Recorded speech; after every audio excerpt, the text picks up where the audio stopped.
দেখুন, এই ভিডিওটা অন্তত আপনি আপনার প্রিয়জনকে শেয়ার করবেন। প্রথমেই শেয়ার করার কথা বললাম কারণ ভিডিওটা অত্যন্ত গুরুত্বপূর্ণ। আজকের ডেটে আপনি খবরে দেখছেন এসি কিন্তু অনেক ক্ষেত্রেই দুর্ঘটনার খবরে পড়ছে এবং তার জন্য দায়ী আমরা, এবং কিছু সতর্কতা রয়েছে যেগুলো মেনটেন করলে আপনি কোনো দিন কোনো সমস্যা হওয়ার চান্স থাকবে না। মাত্র কয়েকটা সেটিং যেটা এই এসির ভেতরে রয়েছে, যেটা আমরা এই কন্ট্রোল করতে পারি আমরা এই রিমোট দিয়ে, এবং তাছাড়াও কিছু ট্রিক্স রয়েছে যেগুলো ব্যবহার করলে আমরা কিন্তু নিশ্চিন্ত মনে ঘুমাতে পারবো।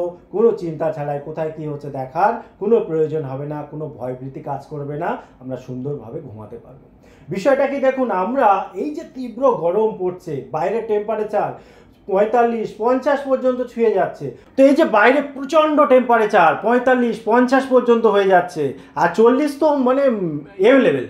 হ্যাঁ, পার্টে দেখা যাচ্ছে সকাল হলেই কিছুক্ষণ পরেই 35-40 টেম্পারেচার এসে যাচ্ছে। কাজেই আমাদের কিন্তু আগে যেমন কিছুটা একটা টাইম পর্যন্ত এসি চালানো হলে যথেষ্ট চলে যেত, এখন ম্যাক্সিমাম টাইমে এসি চালাতে হচ্ছে। অর্থাৎ আমাদের কিন্তু দিনের অনেকটা টাইম এসির ভেতরে থাকছি, এবং তার মধ্যে যে প্রবলেমগুলো হচ্ছে সেটা হচ্ছে আমরা কিন্তু অনেকেই আছি যারা অত্যন্ত কম, মানে অর্থাৎ 16 থেকে 18-20 করে রেখে দিচ্ছি। মানে ম্যাক্সিমাম আমি খেয়াল করে দেখেছি যে 16-18তে এসি চালাচ্ছি। টেম্পারেচার, বাইরের টেম্পারেচার কত, 42-45-50। এবারে কি হচ্ছে, এই যে হিউজ গ্যাপ, হিউজ ডিফারেন্স, এর ফলে অনেক রকম প্রবলেম হচ্ছে। এসির মেশিনটা টানতে পারছে না, কাজ করতে পারছে না। তার মধ্যে যদি আপনার নন ইনভার্টার এসি হয় তাহলে তো আরও বেশি সতর্কতা আপনার থাকতে হবে, কারণ ইনভার্টার এসিতে ম্যাক্সিমাম ক্ষেত্রে অটো কাট হয়ে যায় যদি এই রকম সিচুয়েশান হয়, কিন্তু নন ইনভার্টারে সেই সমস্যা রয়ে গেছে এখনও পর্যন্ত যতদূর আমি জানি। তবে নতুন টেকনোলজির সাথে হতে পারে অটো কাট সিস্টেমটা হয়তো এসেছে নতুন টেকনোলজিতে, কিন্তু ম্যাক্সিমাম অনেক ক্ষেত্রেই কিন্তু আর নন ইনভার্টারে এই সমস্যাটা রয়েছে। কাজেই আপনাকে বলবো আপনি এসি চালান 24 থেকে 28-এর মধ্যে রেখে, কোনো অসুবিধা হবে না। মনে হবে আপাত দৃষ্টিতে 24 থেকে 28 এ তো অনেক গরম লাগবে, না গরম লাগবে না। আপনি ভেতরে কিছুক্ষণ থাকুন, দরকার হলে ওই যে সুইং যেটা আর কি হাওয়াটা আপ ডাউন করে ওটা মানে স্টপ করে রেখে আপনার সোজা করে দিন, যাতে করে হাওয়াটা, ঠান্ডা হাওয়াটা আপনি ডাইরেক্ট পেতে পারেন, তবুও ভালো। কিন্তু আপনি টেম্পারেচারটা কমাতে গিয়ে 16-18তে করে দেবেন না, তাহলে কিন্তু বাইরের অত্যন্ত টেম্পারেচার যেখানে 40-50 রয়েছে সেখানে 18, মানে এই যে মাঝখানের এতটা গ্যাপ আপনি কন্ট্রোল করছেন,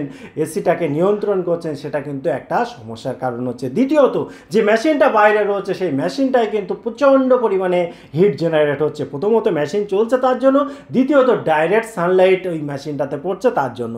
কারণ এমনিতেই টেম্পারেচার এতটা হাই, তার উপরে ডাইরেক্ট সানলাইটে পুরো মেশিনটা বিশাল গরম করে দিচ্ছে, যার এফেক্ট কিন্তু আপনার বিভিন্ন রকমভাবে হচ্ছে। কাজেই আপনি অন্ততপক্ষে একটা শেড দিন, একটা ছায়ার ব্যবস্থা করুন, যাতে ডাইরেক্ট মেশিনটাতে না আসে সূর্যের তাপ।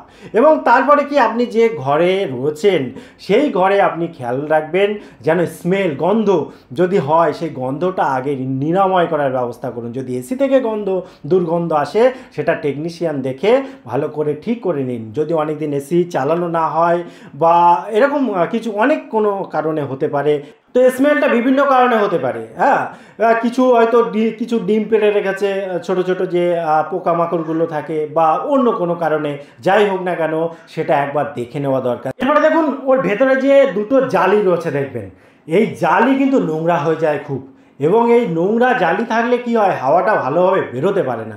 এবারে যেহেতু হাওয়া বেরোচ্ছে না ভালোভাবে, আপনি আরও টেম্পারেচারটাকে মানে কমিয়ে দিচ্ছেন যাতে হাওয়াটা ভালোভাবে পান।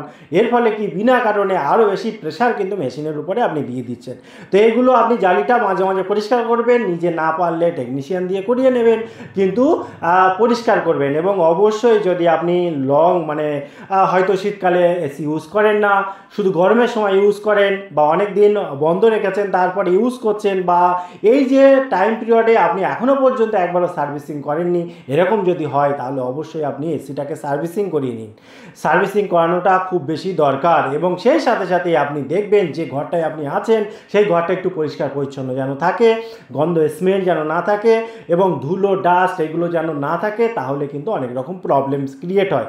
তো এইগুলো অবশ্যই মনে রাখবেন যে যদি কোনো খারাপ গন্ধ বেরোয় সেটা মেটানোর জন্য আপনি রুম ফ্রেশনার বেশি পরিমাণে পরিমাণে ইউজ করছেন এটা কোনো কাজের কথা নয়। আগে যদি পার্মানেন্ট কোনো স্মেল এসি থেকে বার হচ্ছে সেটা নিরাময় করাটা খুব বেশি ইম্পর্টেন্ট। এবং যে কথাগুলো বললাম আপনি শেড দিয়ে দিন যাতে ডাইরেক্ট সানলাইট মেশিনটাতে না পড়ে, বাইরের ভেতরের টেম্পারেচার 24 থেকে 28 করে রাখুন এবং আপনি চেষ্টা করবেন অন্তত দিনে কিছুটা সময় এসিটাকে রেস্ট দেওয়ার। ঠিক আছে, সেই ইনভার্টার হোক নন ইনভার্টার হোক এসিটাকে রেস্ট দেওয়ার খুব প্রয়োজন রয়েছে, প্রত্যেকটা জিনিসের একটু রেস্টের প্রয়োজন রয়েছে। দ্বিতীয়ত আপনি সার্ভিসিংটা মাঝে মধ্যেই করবেন এবং আপনি চেষ্টা করবেন রাতে ঘুমানোর আগে স্লিপ মোড ইউজ করতে, স্লিপিং মোড যেগুলো থাকে প্রত্যেকটা রিমোটেই থাকে সেটা ইউজ করতে। তাহলে দেখবেন আপনার কোনো রকম টেনশন থাকবে না, আপনি নিশ্চিন্ত মনে ঘুমাতে পারবেন। টোটাল ইনফরমেশান কেমন লাগলো অবশ্যই কমেন্ট করতে ভুলবেন না। আবার দেখা হবে পরবর্তী ভিডিওতে, ততক্ষণ ভালো থাকুন, সুস্থ থাকুন, বাই বাই।